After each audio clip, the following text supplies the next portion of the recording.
Okay, guys, so we are reading Ever After High, Fairy's Got Talent by Susanne. And I am positive that we're going to be on part 6. So, chapter 6, and we're on page 62 and 63. And I'm going to start reading right now. Chapter 6, A Porky Prediction. Hold on one second, guys.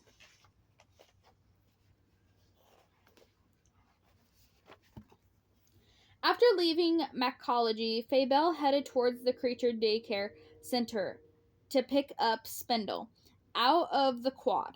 A group of students stood beneath the great mirror screen, their heads tilted upwards, their eyes wide with anticipation. Mirror screens hang all over campus, on walls, on tree trunks, but they were not provided so students could check their hair or makeup, though. Daring Charming always used them for this purpose. This mirror screens were for school-wide communication. Headmaster Grimm used them to deliver his constant announcements. Blondie Locks used the screen to broadcast her Mirrorcast show, Just Right, a daily dose of journalism, gossip, cemetery about the deeds, doing good ons, going wrong at Ever After High. Blondie's show was what the students were eagerly awaiting. Blondie's smiling face appeared in the center of the mirror screen. Her blonde curls bounced as she talked. Her baby blue eyes were practically electric. She possessed the kind of energy that was always sent a chill of revulsion down Fabel's spine. Perkiness, that was what it was. Pure, undilated perkiness. Blondie practically bubbled over with the stuff.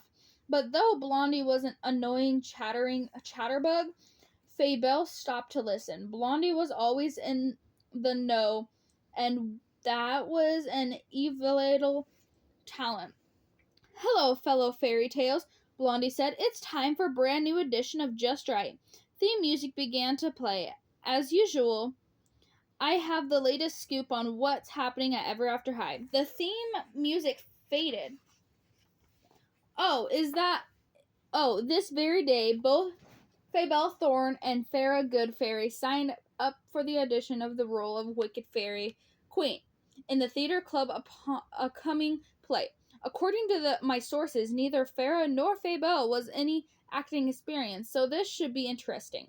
Here to discuss the situation of Justine Dancer, the play's director, writer, and choreographer. It wasn't unusual for Fabel to mention on Blondie's show. They'd been reported about her selection as cheer hexing champion. Another report about her campaign and election of villain club president, and a string of reports about the time she'd compete for the title and should have won. Next top villain, even though she still needed to Spindle, she had a ton of thorn work. She decided to stick around and watch the show for a few minutes. Blondie always had an opinion, and if Justine was favoring someone for the role, Blondie would get her to admit it. The camera shot widened to make room for Justine. She and the Blondie sat side by side. They both had so many waves and curls. Their hair filled the entire screen. Blondie didn't waste a second. "Tell us, Justine, who do you think will make the better Wicked Fairy Queen, Fabel or Farrah?" "I don't know," Justine said with a shrug. "My decision will be based on their audition." "But doesn't it seem to you that Fabel was made for the part? She's perfectly wicked. She has evil in her blood. I've seen her lose her temper, and she can be downright dangerous." A couple of students who have been standing next to Fabel sidestepped, creating a wide berth between themselves and an evil-blooded fairy. Blondie held the microphone closer to Justine. "A very nature of acting is to pretend to be someone different from oneself," Justine explained. Often, it's more difficult to play a part that's simpler, the who you really are. That's ridiculous, Fabel thought, because her blood cursed with evil DNA. Playing the wicked fairy would be super easy, but Farah was way too sweet. So sweet, she probably made candy, not magic. Well, I still think it would be fun to take a poll of the students. Blondie looked into the camera. What do you think, fellow fairy tales? Will Fabel or Farah prove to be a better actor to get the part? Hex me right now. All the students in the quad pulled out their mirror phones and began hexting. Fabel didn't bother. She felt a bit uneasy. If this was a popularity contest, Farah might stand a chance at winning, but only because the good two wings. But the students really thought about it, really weighed the options of silly future fairy godmother versus the male violent feature dart fairy. Then there'd be no contest. Justine held up her clipboard. There'll still be room for audition sheets, so if anyone watching would like to try out, please add your name. The sheet will be posted outside the Charmatarium. Auditions are this Saturday, along with the Wicked Fairy Queen. We'll need actors to play a forgetful prince and the mycology princess and the elderly king and the family of trolls. We'll also need singers for chorus members and dancers for the dance troupe. Oh, the Hexts are coming in, Blondie reported as she reread her own mirror phone. From early results, I can tell that Farah Goodfairy is definitely favored to win the role. That doesn't matter to me, Justine said, shrugging. My decision will be based on the actual audition. Well, you heard it here. Farah is favored to win. Blondie leaned so close to the camera you could count her freckles. Thanks for watching. I'll see you next time with the latest scoop. Remember, if it's not too hot or too cold, it's just right.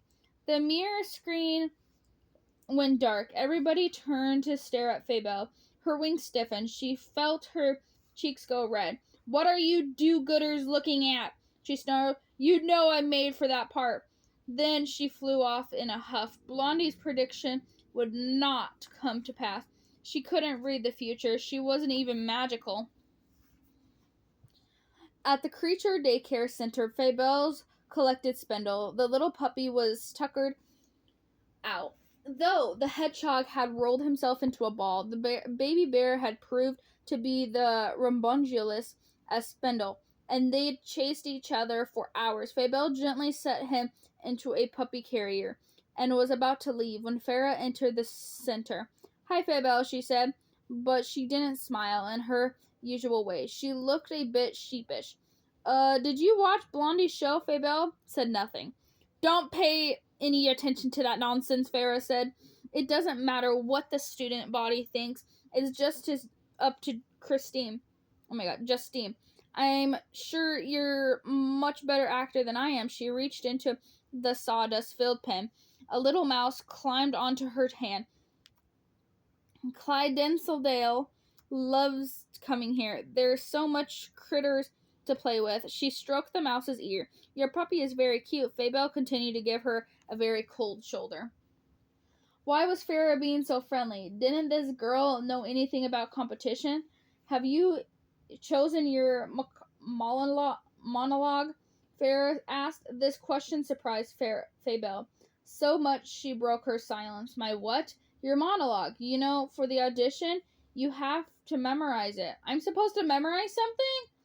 If there was one thing Fabel hated, it was the feeling of being left out. Left out of parties, of course, but equally distressing was being left out of information. I thought we just showed up and read from the script. Oh, no, you're supposed to have 2 minutes monologue prepared. You have to memorize it and perform it. Fabel clenched her hand around the puppy's collar handle. She squeezed it so hard that her hand began to ache.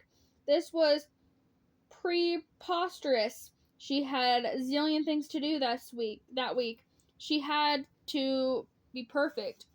The pyramid and the write a new cheer Plus, there was the research paper in history of evil spells and a speech for Villain Club and all her daily throne work. Besides, why should she have to work on this role? It should be handed to her on a silver platter. I don't know how Justine expects me to find time, Fabel said. Does she think I'll just conquer the time expanding spell? She knows that's against the rules. I can help you, Farah, Blue Eyed sparkled. I'd be very happy to help. The little mouse squeaked, and he wanted to help too. They are both so happy and cute, it turned to Fabel's stomach. Why would you do that? Fabel asked, raising an eyebrow suspiciously. We're competing against each other. She would never help the competing cheer hexter.